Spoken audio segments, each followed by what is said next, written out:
안녕하세요, 데티비예요. 오늘 영상은 서울 종로 아이와 가볼 만한 곳 국립민속박물관 세 번째 상설 전시 공간인 한국인이 태어나서 죽을 때까지 겪게 되는 주요 과정들이 전시가 되어 있었는데요. 먼저 출생에 대한 내용입니다. 우리나라에서는 예로부터 특별한 상징물이 등장하는 꿈을 꾸면 임신할 징조를 여기는 것이 바로 태몽인데요.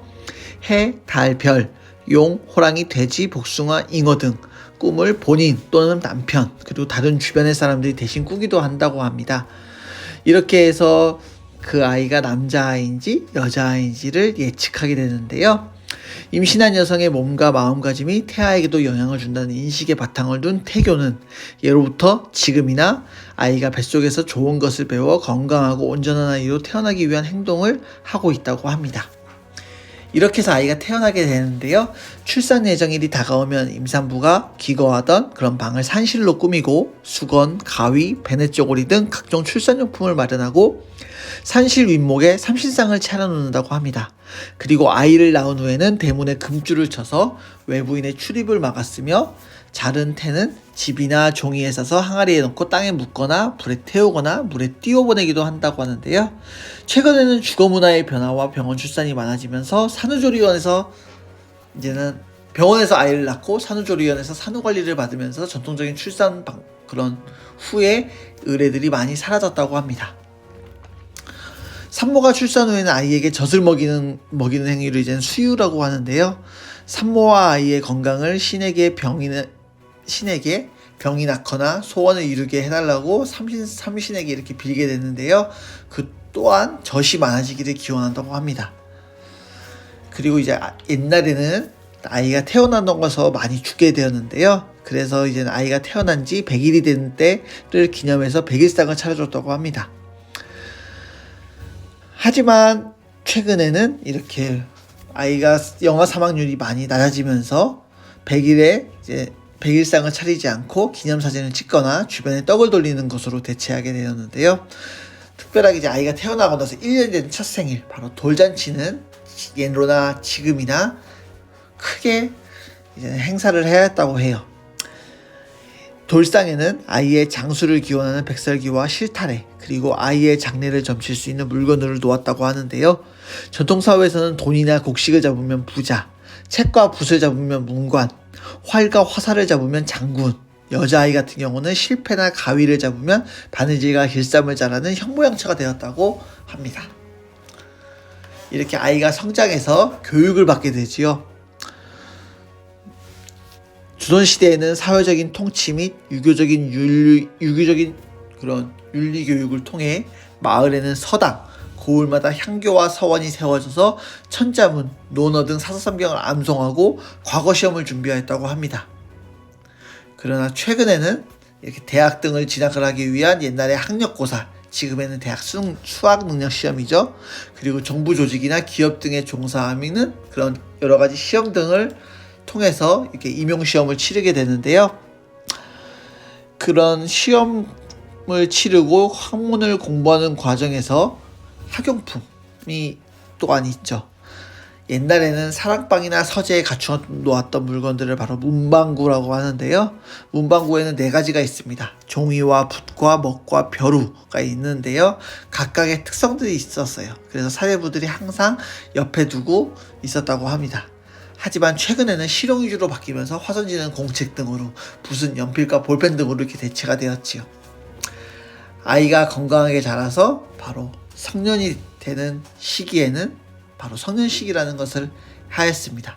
조선시대에는 주자가래라는 영향으로 관례라는 성년식을 하였는데요.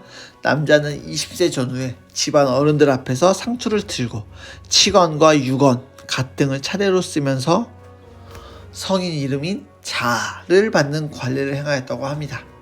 하지만 1894년 갑오개혁 이후에 단발령이 시행이 되었죠. 그러면서 전통적인 의미의 관례는 사라지게 되었다고 합니다. 조선시대는 여러분들도 아시다시피 엄격한 신분사회였습니다. 과거 시험을 통해 신분이 상승이 가능한 사회이기도 하였어요. 학문을 숭상하는 유교사회에는 문관을 무관보다 우대하였고 신분과 남녀 성별에 구분을 두었으며 가질 수 있는 지위와 직업의 범위가 달랐다고 합니다. 이것 또한 갑오개혁 이후에 신분제가 폐지가 되면서 사회 변화에 따라 직업 제한과 같은 구분은 사라졌다고 합니다. 최근에는 남녀의 차별 없이 조건과 능력에 따라 개인적인 능력에 따라 다양하고 전문화된 직업들을 자유롭게 선택할 수 있는 시대가 되었지요. 이렇게 아이가 성장하면서 결혼을 하게 되는데요.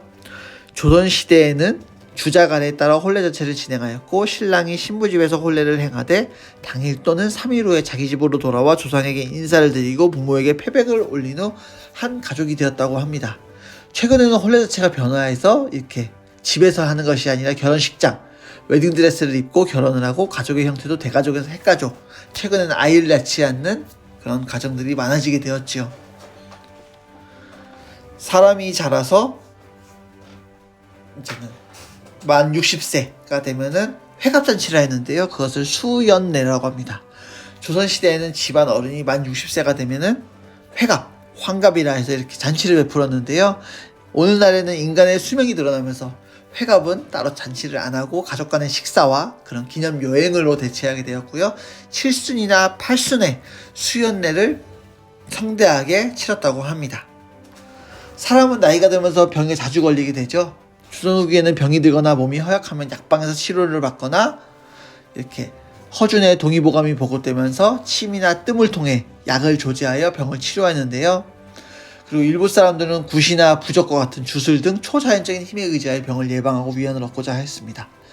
오늘날에는 한의학과 함께 서양 의료기술이 발달하고 과학기술이 이렇게 이용되면서 진료와 치료를 그리고 수술을 하게 되면서 인간의 수명은 점차 늘어나게 되었습니다.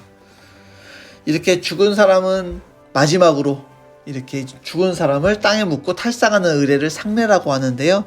조선시대는 효라는 유교적인 윤리에 따라 3년상으로 자식의 도리를 여겼고 마지막 길을 화려한 상여에 태우고 내세를 위해 생활용기를 쓰일 명기를 함께 묻기도 하였습니다.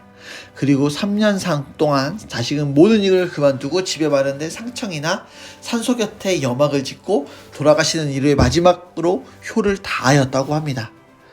하지만 최근에는 가정은혜 준칙 등 여러가지 이렇게 상례 절차가 변화되면서 매장, 화장 등 여러가지 상례가 간소하게 다양하게 행해지고 있죠.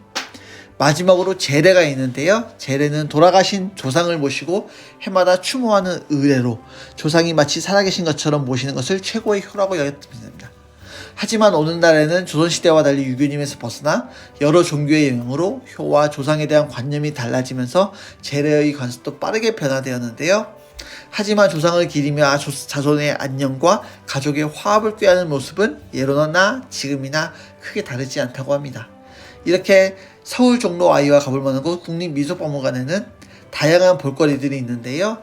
한번 주말에 휴일에 아이와 함께 이곳 국립민속박물관에 가보는 것을 추천드립니다.